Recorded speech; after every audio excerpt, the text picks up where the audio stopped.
Hello friends, welcome to my YouTube channel.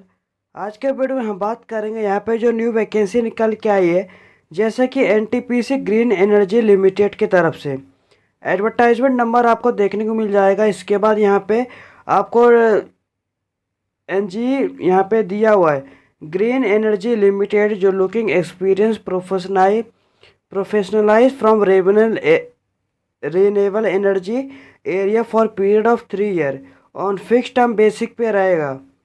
इसके बाद can be further extended up to 2 year, 2 साल extend भी कर पाएंगे। जैसे कि यहाँ पे दिया है कॉरपोरेट स्टेशन साइट क्लस्टर। इसके बाद सब्सिडरी जैसे कि उत्तर प्रदेश रहेगा, Madhya Pradesh, Chandigarh, Gujarat, Rajasthan, Andhra Pradesh, Maharashtra, Jharkhand and West Bengal, Karnataka and Tamil Nadu.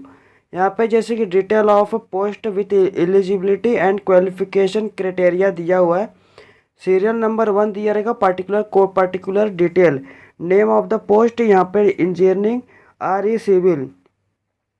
Number of the vacancy 40 है। यहाँ पे रिजर्वेशन अलग अलग कास्ट के हिसाब से देखने को मिलेगा। क्वालिफिकेशन यहाँ पे BE BTech डिग्री चाहिए सिविल इंजीनियरिंग में, एटलीस्ट 60% मार्क्स चाहिए किसी भी यूनिवर्सिटी से। और यहाँ पे ST SC PWD कैटेगरी के लिए मिनिमम 50% चाहिए। एक्सपीरियंस रिक्वायरमेंट है 3 साल का आपको, जैसे कि experience. Post qualification experience in है geotech piling foundation, structural steel, tower structure, switch yard. इसके बाद यहाँ पे जॉब समरी रहेगा, ये दिया हुआ है। इसके बाद आपका अपर एज लिमिट 30 ईयर। सेकंड में आपका यहाँ पे name of the post engineering RE electrical. यहाँ पे 80 वैकेंसी अलग अलग कास्ट के हिसाब से। क्वालिफिकेशन BE BTech चाहिए इलेक्ट्रिकल इंजीनियरिंग में, एटलीस्ट 60% मार्क। और ST SC PWD कैटेगरी के लिए 50%। एक्सपीरियंस ये 3 साल का। Post qualification switch yard, electrical testing, transmission system, transformer design engineering. Job summary दिया है, अपर एज लिमिट आपका 30 होना चाहिए। इसके बाद थर्ड में भी आपका मैकेनिकल दिया है, और यहाँ पे नंबर ऑफ द वैकेंसी 15 है अलग अलग कास्ट के हिसाब से। इधर भी आपको BTech चाहिए डिग्री मैकेनिकल इंजीनियरिंग में, at least 60% mark. And ST SC PWD category 50% mark. Minimum experience चाहिए 3 साल का। जॉब एक्सपीरियंस यहाँ पे आपको दिया है, क्या रहेगा, अपर एज लिमिट यहाँ पे 30। फोर्थ में यहाँ पे जैसे कि एग्जीक्यूटिव RE ह्यूमन रिसोर्सेज, यहाँ पे 7 वैकेंसी अलग अलग कैटेगरी के हिसाब से। Graduate with at least 2 year full time, post graduate diploma, post graduate program in management with specialization in human resources, industrial relationship, personal management of और मास्टर सोशल वर्क, और MBA with specialization in HR with at least 60% mark आपका होना चाहिए। और ST SC PWD category के लिए 50% mark आपका होना चाहिए। एक्सपीरियंस 3 साल का होना चाहिए। जॉब समरी दिया है, अपर age limit 30। Executive RE finance 26 vacancy अलग अलग कास्ट के हिसाब से। इसके बाद क्वालिफिकेशन यहाँ पे चाहिए जैसे कि CA CMA। यहाँ पे मिनिमम आपका 1 ईयर पोस्ट क्वालिफिकेशन एक्सपीरियंस होना चाहिए, excluding articleship period in the area of finance account. Job summary दिया है आपको, ये अपर एज लिमिट 30 ईयर। इसके बाद यहाँ पे इंजीनियर RE IT, यहाँ पे क्वालिफिकेशन एक्सपीरियंस अपर एज लिमिट दिया हुआ है। 7th में भी आपका यहाँ पे दिया हुआ है, जैसे कि कॉन्ट्रैक्ट एंड मटेरियल के क्या क्वालिफिकेशन आना चाहिए। इसके बाद आपका रेमुनरेशन क्या रहेगा, CTC क्या रहेगा, ये सब दिया हुआ है। इसके बाद यहाँ पे जॉब पोस्ट, यहाँ पे डिसेबिलिटी के लिए कितना पोस्ट है, ये सब दिया हुआ है। यहाँ पे सिलेक्शन प्रोसेस आपका कैसा रहेगा, ये सब दिया हुआ। CBT टेस्ट हो गया, एक्सपीरियंस इंटरव्यू। टोटल यहाँ पे 100 मार्क का रहेगा। इसके बाद इसका जैसे कि स्टार्टिंग डेट 11 अप्रैल 2025 और इसका लास्ट डेट रहेगा 1 मई 2025 को। आपको ये नोटिफिकेशन मैं डिस्क्रिप्शन में ही प्रोवाइड करा दूंगा, और लिंक भी आपको डिस्क्रिप्शन में ही प्रोवाइड कराऊंगा। फॉर्म लिंक भी डायरेक्ट लिंक रहेगा। जैसे आप लिंक पे क्लिक करेंगे आपको ऐसा इंटरफेस देखने को मिलेगा। इसके बाद यहाँ पे आपको नीचे स्क्रॉल डाउन करेंगे, आपको स्टार्टिंग डेट और यहाँ पे लास्ट डेट आपको देखने को मिल जाएगा। इसके बाद यहाँ पे आपको रजिस्टर पे क्लिक करना रहेगा। जैसे आप यहाँ पे रजिस्टर पे क्लिक करेंगे, थोड़ा सा लोडिंग लेगा। लोडिंग लेने के बाद यहाँ पे आपको जैसे कि आपको यहाँ पे रजिस्ट्रेशन करना रहेगा। यहाँ पे आप कौन से पोस्ट लिए जैसे कि आप आवेदन कर रहे हो, यहाँ पे आपको जैसे कि सिलेक्ट कर लेना। आपके पास जो भी क्वालिफ़िकेशन है, आपको नोटिफिकेशन मैंने आपको इस जैसे कि इन्फॉर्मेशन बता दिया है, और डिस्क्रिप्शन में ही आपको लिंक मिलेगा। आप यहाँ पे जैसे कि जो भी आपके पास क्वालिफ़िकेशन रहेगा यहाँ पे आप जैसे कि क्लिक करना। इसके बाद यहाँ पे पोस्ट कोड आ जाएगा। यहाँ पे आपको जैसे कि कैंडिडेट का फुल नेम लिखना रहेगा।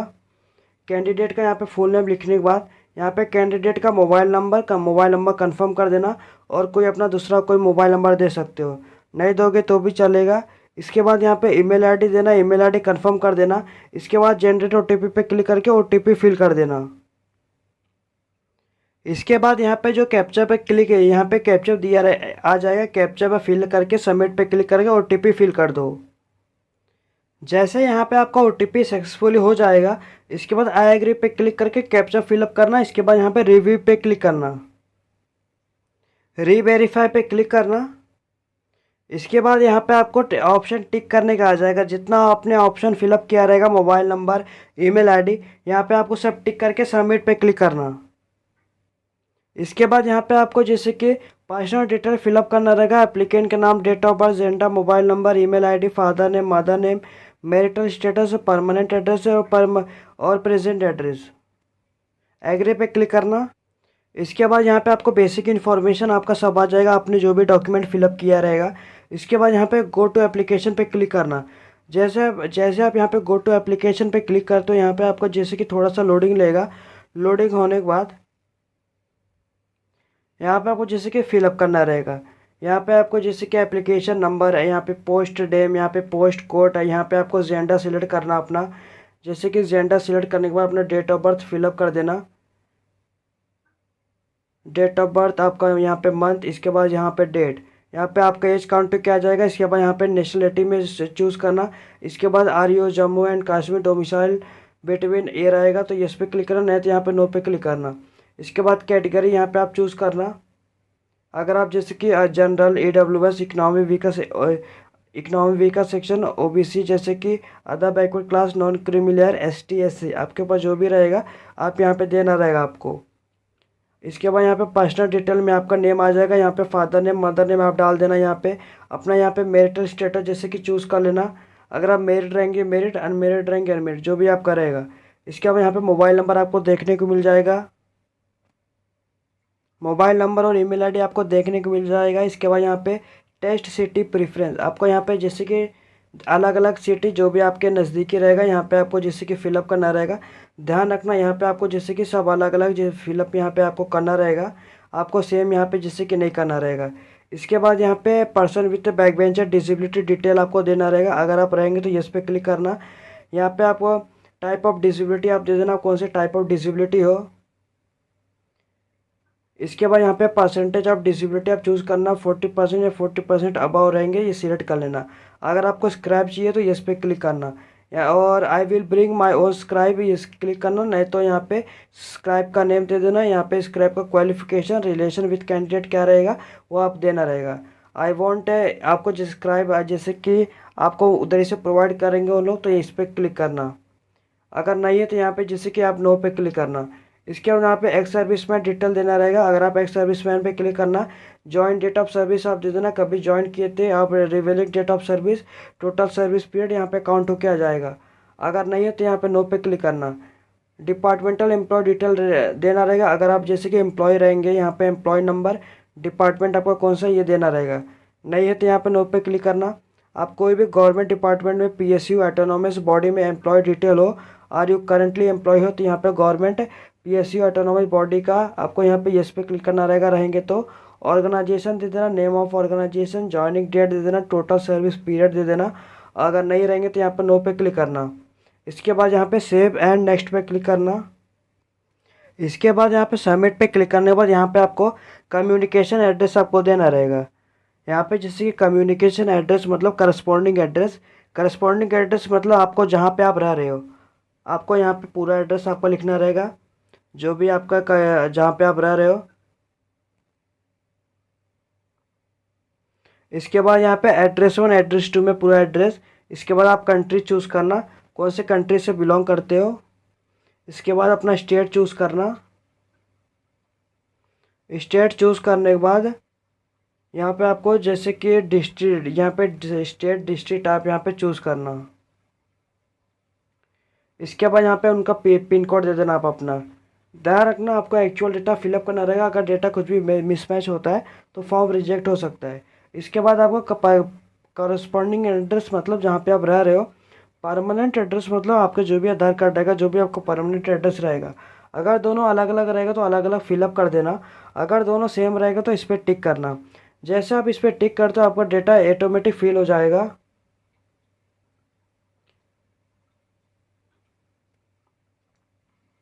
जैसे यहाँ पे आपका डेटा फिल हो जाएगा, यहाँ पे आपको सेव एंड नेक्स्ट पे क्लिक करना रहेगा। आपका डेटा सेव हो जाएगा। इसके बाद यहाँ पे आपको जैसे कि आपको क्वालिफिकेशन देना रहेगा। आपको यहाँ पे कौन सा आपका 10th में कौन सा बोर्ड था, एसएससी, आपको ये देना रहेगा। इसके बाद यहाँ पे आपको आपका मंथ ऑफ ईयर कौन सा था, आप पासिंग कभी किए थे, आप वो जैसे कि दे देना। यहाँ पे आपके सब मार्कशीट पे लिखा रहेगा। इसके बाद यहाँ पे आपका स्कूल कौन सा था वो यहाँ पे आपको दे देना। इसके बाद यहाँ पे select, please select any of the following, जैसे कि यहाँ पे आपका परसेंटेज सीजीपीए आपका जो भी रहेगा यहाँ पे दे देना। आपको मार्क ऑफ 10 आपको कितना में कितना मार्क्स मिला और आपका कितने कितने मार्क का था मैक्सिमम मार्क। इसके बाद ओवरऑल परसेंटेज पे क्लिक करना, यहाँ पे आपका आ जाएगा। इसके बाद इंटरमीडिएट मतलब 12th का यहाँ पे आपका कौन सा बोर्ड था ये आप जैसे कि चूज़ करना। इसके बाद यहाँ पे आपको आपका ईयर कौन सा था ये आप जैसे कि चूज़ करना यहाँ पे। इसके बाद इंस्टीट्यूट नेम आप दे देना। इसके बाद यहाँ पे आपको जैसे कि परसेंटेज सीजीपीए आपके पास जो भी उपलब्ध रहेंगे आपको देना रहेगा। जैसे कि आपको यहाँ पे कितना टोटल मार्क मिले थे और कितने मार्क्स में आपको जैसे कि मिला था, ये सिलेक्ट करके यहाँ पे आपको परसेंटेज पे क्लिक करना, आपका ऑटोमेटिक फिल हो जाएगा। इसके बाद have you qualified in the final examination of CA CMA other institute of chartered accountant of India, institute of cost account of India. ध्यान रखना जो भी पोस्ट लिए आप आवेदन कर रहे होंगे आपके पास वो क्वालिफ़िकेशन आपके पास होना चाहिए। जैसे कि बीटेक भी किसी में मांगा हुआ है और 3 साल का एक्सपीरियंस भी मांगा हुआ है। इसमें आपको 1 ईयर आपका एक्सपीरियंस मांगा हुआ है। आपको एक बार नोटिफिकेशन देख लेना आप किस पोस्ट लिए आवेदन कर रहे हो। इसके बाद उसमें आप सब फिलअप करना है, सबका प्रोसीजर सेम ही रहेगा। इसके बाद जो पोस्ट क्वालिफिकेशन एक्सपीरियंस आपको देना रहेगा 1 ईयर का। नेम ऑफ द ऑर्गेनाइजेशन देना, यहाँ पे टाइप ऑफ ऑर्गेनाइजेशन आपको कैसा है आप ये दे देना। पोस्ट हेल्ड आपका पोस्ट हेल्ड कहाँ हुआ है ये जैसे कि आप दे देना। इसके बाद यहाँ पे स्टार्ट डेट ऑफ सर्विस आप कभी स्टार्ट किए थे वो यहाँ पे आपको देना रहेगा। इसके बाद यहाँ पे आपका एंड कभी किए तो वो यहाँ पे आप दे देना। इसके बाद यहाँ पे आपको काउंट होके आ जाएगा। आपको जैसे कि CPSC कितना था वो यहाँ पे आप दे देना। इसके बाद यहाँ पे आपको और भी ऐड रो पे क्लिक करना रहेगा। ऐड रो पे क्लिक करके आप वापस से सेम ऐसा प्रोसीजर रहेगा, फिलअप कर देना और डिलीट करना रहेगा। डिलीट लास्ट रो ये क्लिक करके आप डिलीट कर सकते हो। इसके बाद यहाँ पे आपको सेव एंड नेक्स्ट पे क्लिक करना रहेगा। यहाँ पे आपका डेटा सेव सक्सेसफुली हो जाएगा। इसके बाद यहाँ पे ओके पे क्लिक करना। ओके पे क्लिक करने के बाद यहाँ पे आपको डॉक्यूमेंट और पेमेंट करना रहेगा। डॉक्यूमेंट पेमेंट आपको करना रहेगा जैसे कि यहाँ पे upload the scanned copy of your recent passport size photo. अगर आपको कोई भी दिक्कत आता है आपको डिस्क्रिप्शन में इसका लिंक मिलेगा, छोटा सा वीडियो रहेगा 5-6 मिनट का। आप कैसे फ़ोटो सिग्नेचर को रिसाइज कर सकते हैं, आप कैसे डॉक्यूमेंट PDF के फॉर्म में यहाँ पे अपलोड कर सकते हैं, आपको सब मैंने उसमें बताया हुआ है। वो पुराना वीडियो रहेगा लेकिन प्रोसीजर सेम टू सेम आपको ऐसे ही रहेगा। यहाँ पे आप जैसे कि इस पर क्लिक करते हो यहाँ पे आपका साइज़ आ जाएगा। आपका रिसेंट साइज़ फ़ोटोग्राफ होना चाहिए, वाइट बैकग्राउंड में होना चाहिए। मिनिमम साइज़ 100 KB से 200 KB के बीच में। इसके बाद यहाँ पे आपको अगर आप सेंटीमीटर में करोगे तो 3.5 सेंटीमीटर मल्टीप्लाई 4.5 सेंटीमीटर। आपको कैसा रिसाइज फ़ोटो करना रहेगा डिस्क्रिप्शन में लिंक रहेगा, आप वहाँ से देख सकते हो। इसके बाद यहाँ पे आप फाइल अपलोड कर देना। जैसे यहाँ पे आपका फ़ोटो अपलोड हो जाएगा इसके बाद यहाँ पे आप क्लोज पे क्लिक करना। फिर से बोल रहा जब आपका अपलोड हो जाएगा यहाँ पे आपको ऐसा ग्रीन कलर का टिक आ जाएगा। फिर से बोल रहा जैसे यहाँ पे आप क्लिक करेंगे अगर आपको कुछ भी दिक्कत होता है, आपको डिस्क्रिप्शन में लिंक मिलेगा, छोटा सा वीडियो रहेगा, आप देख सकते हो। इसके बाद यहाँ पे आप सिग्नेचर भी आपको अपलोड करना रहेगा। सिग्नेचर भी यहाँ पे आपको 80 KB से 150 KB के बीच में आपको अपलोड करना रहेगा। जैसे अपलोड हो जाएगा यहाँ पे आपका इसको क्लोज करना, यहाँ पे आपको देखने को मिल जाएगा। इसके बाद यहाँ पे आपको upload the 10th class certificate, जिसमें आपका पूरा नाम रहेगा और आपका डेट ऑफ बर्थ रहेगा। यह आपका जैसे कि आपका मिनिमम साइज़ आपका 100 KB से 1 MB तक रहना चाहिए। ओनली जेपीईजी के फॉर्म में, जेपीजी के फॉर्म में, पीडीएफ फॉर्मेट में आपको अपलोड करना रहेगा। इसके बाद यहाँ पे 12th का अपलोड कर देना। इसके बाद कास्ट सर्टिफिकेट अपलोड कर देना। इसके बाद यहाँ पे आपको जो भी आपके पास क्वालिफिकेशन रहेगा यहाँ पे आपको अपलोड कर देना रहेगा। जैसे यहाँ पे आपका अपलोड हो जाएगा, यहाँ पे आपको जैसे कि कैंडिडेट का नेम और यहाँ पे आपको कैंडिडेट का कैटेगरी की वजह से पेमेंट यहाँ पे आपको जैसे कि आ जाएगा, पेमेंट देखने को मिल जाएगा। इसके बाद यहाँ पे आपको ऑनलाइन मोड चूज़ करना रहेगा। इसके बाद डिक्लेरेशन पे क्लिक करना, इस सब पे आपको टिक करना रहेगा। इसके बाद यहाँ पे जो कैप्चा दिए, कैप्चा पे क्लिक करके आपको यहाँ पे प्री रिव्यू पे क्लिक करना। जैसे आपका प्री रिव्यू ऑप्शन ऑन हो जाएगा, एक एक स्पेलिंग आप अच्छे से चेक कर लेना। अगर आपका कुछ भी गलती हुआ रहेगा उसे जाके करेक्ट कर लेना। अगर आपका सब सही रहेगा, यहाँ पे जैसे कि सबमिट पे क्लिक करना। सबमिट पे क्लिक करने के पहले आपको यहाँ पे please we photograph before submit, यहाँ पे आपको पहले आपको फ़ोटोग्राफ जैसे कि एक बार देख लेना है। आपको कैसे देखना रहेगा, यहाँ पे जो अपलोड करे रहेंगे फ़ोटोग्राफ को, यहाँ पे वे अपलोड फ़ोटो पे क्लिक करके आप पहले फ़ोटो देख लो। फ़ोटो देखने के बाद यहाँ पे आपको सिग्नेचर भी एक बार आपको देखना रहेगा, यहाँ पे वे पे क्लिक करके। जैसे आप यहाँ पे देख लेते हो, यहाँ पे आपको इसके बाद यहाँ पे आप सबमिट पे क्लिक करेंगे, आपका सबमिट हो जाएगा। ये देखिए यहाँ पे आपका सबमिट हो जाएगा। यहाँ पे एप्लीकेशन का नेम है, यहाँ पे आपको जैसे कि आई एग्री पे क्लिक करना। आई एग्री पे क्लिक करने के बाद प्लीज़ एंटर करेक्ट ओके, यहाँ पे आपको जैसे कि ये आपको फिलअप करना रहेगा 892393 आपका अलग अलग यहाँ पे आ जाएगा। इसके बाद सबमिट पे क्लिक करना। आई एग्री पे क्लिक करने के बाद यहाँ पे आपको जैसे कि पेमेंट के गेटवे पे आप आ जाओगे। जैसे कि यहाँ पे आप यूपीआई द्वारा आसानी से पेमेंट कर पाओगे। यूपीआई से हो गया, डेबिट कार्ड हो गया, क्रेडिट कार्ड हो गया, यहाँ पे सब दिया है। इंटरनेट बैंकिंग हो गया, आसानी से यूपीआई से आप पेमेंट कर पाओगे। जैसे आप पेमेंट कर पाओगे, आपका यहाँ पे उसी वेबसाइट पे दोबारा जाना, रजिस्ट्रेशन पासवर्ड डाल के आप प्रिंट आउट निकाल लेना। प्रिंट आउट निकालने के बाद यहाँ पे मैंने आपको बता दिया है कैसे आपको step by step form complete कर सकते हैं। और अगर आपको कुछ भी दिक्कत आता, कुछ भी डाउट आता, कैसे कुछ भी, आप मेरे को कमेंट में पूछ लेना within a free hour. मैं आपको पूरी कोशिश करूँगा रिप्लाई करने की। अगर आपको ये वीडियो अच्छा लगा तो लाइक शेयर सब्सक्राइब करिए, चैनल को फॉलो करिए। धन्यवाद।